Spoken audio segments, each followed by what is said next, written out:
પાકિસ્તાનની એટલી હિંમત કે જૂનાગઢને પોતાનો હિસ્સો ગણાવી દીધું. પાકિસ્તાને જૂનાગઢની સરખામણી જમ્મુ કાશ્મીર સાથે કરી. પાકિસ્તાનના વિદેશ મંત્રાલયના પ્રવક્તા મુમતાઝ ઝહરા બલોચે આરોપ લગાવતા કહ્યું કે ભારતે જૂનાગઢ પર ગેરકાયદેસર કબજો જમાવ્યો છે. ગુજરાતનું જૂનાગઢ 1948માં લોકમત દ્વારા ભારતમાં જોડાયું હતું. જૂનાગઢને લઈને પાકિસ્તાનનું વલણ હંમેશા સ્પષ્ટ રહ્યું છે. જૂનાગઢ ઐતિહાસિક અને કાયદાકીય રીતે પાકિસ્તાનનો ભાગ છે. એના પર ભારતનો કબજો યુએન ચાર્ટર અને આંતરરાષ્ટ્રીય ધોરણોનું ઉલ્લંઘન છે. પ્રવક્તા બલોચે કહ્યું હતું કે પાકિસ્તાન જૂનાગઢને જમ્મુ કાશ્મીરની જેમ વણ ઉકેલાયેલો મુદ્દો માને છે. પાકિસ્તાન હંમેશા જૂનાગઢનો મુદ્દો રાજકીય અને રાજદ્વારી મંચ પર ઉઠાવતું આવ્યું છે અને એનો શાંતિપૂર્ણ ઉકેલ ઈચ્છે છે. જનરલી કારણ કે પાકિસ્તાનના વિદેશ મંત્રાલયના પ્રવક્તાનું નિવેદન છે, પણ આખી પાકિસ્તાનની માનસિકતા અત્યારે ખરાબ થઈ ગઈ છે. કારણ કે જે રીતે એના દેશની અંદર અરાજકતા ફેલાઈ રહી છે, ભૂખમરો અને લોકો લૂંટફાટ જે કરી રહ્યા છે, એટલે એ બધી વાતને પાકિસ્તાનના લોકોના મગજમાંથી કાઢવા માટે આવું નવું ઇન્ડિયાની વિરુદ્ધમાં હોય, પછી જૂનાગઢ હોય, એવા મુદ્દાઓ લઈ અને નિવેદનો કરી અને એક ધ્યેય બીજે દોરવાનું કામ કરે છે. તો કાશ્મીર વિશે કહ્યું, પાકિસ્તાન કાશ્મીરને પોતાનું બનાવવા માટે આતંકવાદનો સહારો લે છે. આ કારણ છે કે ભારત સાથે પાકિસ્તાનના સંબંધ ઘણા ખરાબ છે. કાશ્મીર અને જૂનાગઢ જ નહીં, બાંગ્લાદેશને લઈ પણ મુમતાઝ બલોચે કહ્યું તેમની સાથે સકારાત્મક અને મજબૂત સંબંધ બનાવવા માંગે છે.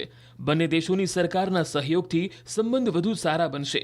આવા બેફામ વાણીવિલાસ સામે જૂનાગઢના મુસ્લિમ સમાજમાં રોષ ફેલાયો છે અને નારાજગી વ્યક્ત કરવામાં આવી રહી છે. લોકો કહી રહ્યા છે પાકિસ્તાનમાં કેટલા પ્રશ્નો છે તેની ચિંતા પાકિસ્તાને કરવી જોઈએ. જૂનાગઢ એ ભારતનું અભિન્ન અંગ છે અને રહેશે.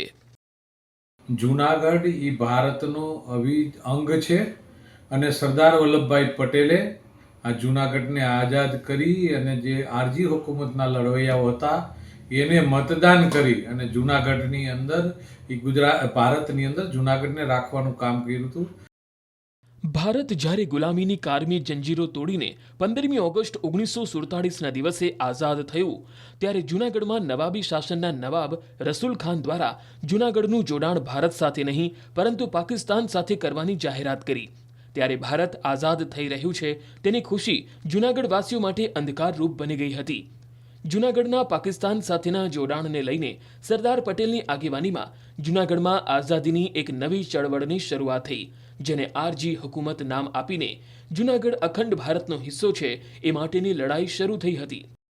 હવે જૂનાગઢની વાત કરીએ તો આરજી હુકુમત ટાઈમે સરદાર વલ્લભભાઈ પટેલે કાયદેસરનું મતદાન કરાવ્યું હતું અને મતદાનમાં 99.99% લોકોએ કીધું હતું કે આજે અમે હિન્દુસ્તાનમાં જ રહેવા માંગીએ છીએ. આરજી હુકુમતના લડવૈયાઓની આ લડાઈ 9મી નવેમ્બર 1947ના દિવસે રંગ લાવી.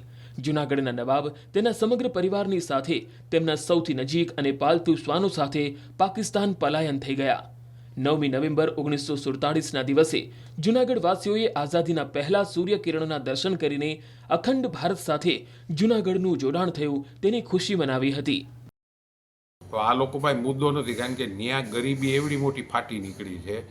કોઈ નેતાઓનું ક્યાંય હાલતું નથી. આખા વિશ્વમાં પાકિસ્તાનને આતંકવાદી જ માનવામાં આવે છે અને હજી આમાં સુધરતા નથી. હવે તો સુધરો, કંઈ કારણ વગરનું અમે અહીંયા જવાનું આ જાવ. એકવાર વાત તો કરો, આ બાજુ આવીને ખબર પડે. ભૂખમરો તમારી ત્યાં છે, ખાવા પીવાનું મળતું નથી, 500 રૂપિયે લીટર ડીઝલ મળે છે. અને આ ઇતિહાસ નથી ખબર કે જે તે વખતે સરદાર વલ્લભભાઈ પટેલે બાઉદીન કોલેજની અંદર આરજી હુકુમતની સ્થાપના થઈ અને શામળદાસ ગાંધી અને આ લોકોએ જ્યારે મતદાન કરાવ્યું ને ત્યારે 99.99% લોકો એમ કીધું હતું કે અમે હિન્દુસ્તાનમાં જ રહેવા માગીએ છીએ. પણ આ લોકોને કંઈક ને કંઈક બકવાસ કરવાની ટેવ પડી ગઈ. એના પ્રવક્તા તો ગમે બોલે, એની અહીંયા શું હાલત છે એ આખું વિશ્વ જાણે છે. એટલે એ બોલે એનાથી કંઈ ફેર નથી પડતો. કોઈ માનસિકતા હોય, બીમાર થઈ ગયા હોય તો એમને વિનંતી છે કે પહેલાં તમારું ત્યાં ઈલાજ કરાવો અને ઈલાજ કરાવીને જોવો. દેશની આર્થિક પરિસ્થિતિ સુધારવાનો કરો. તમારા દેશની અંદર લઘુમતી સમાજ પીટાઈ રહ્યો છે. આજે જૂનાગઢ આવીને જોવો છો તો એ લઘુમતી સમાજ એક ભાઈચારા સાથે અને આદરપૂર્વક રહી રહ્યો છે, એટલે આ દેશની અંદર એ સુરક્ષિત છે. તમારા દેશની અંદર તમે લઘુમતી પણ મુસલમાનો પણ સુરક્ષિત નથી એ દેશની અંદર એને જુનાગઢની વાતો કરે છે. એટલે એમની માનસિક સ્થિતિ જ ખરાબ છે, બીજું કંઈ એમના વિચારવા જેવું નથી. અને અમે જ્યાં બગડેલી વિષય હોય ત્યાં એની વાતમાં પણ જવાબ આપવાનો પણ યોગ્ય દેખાતું નથી.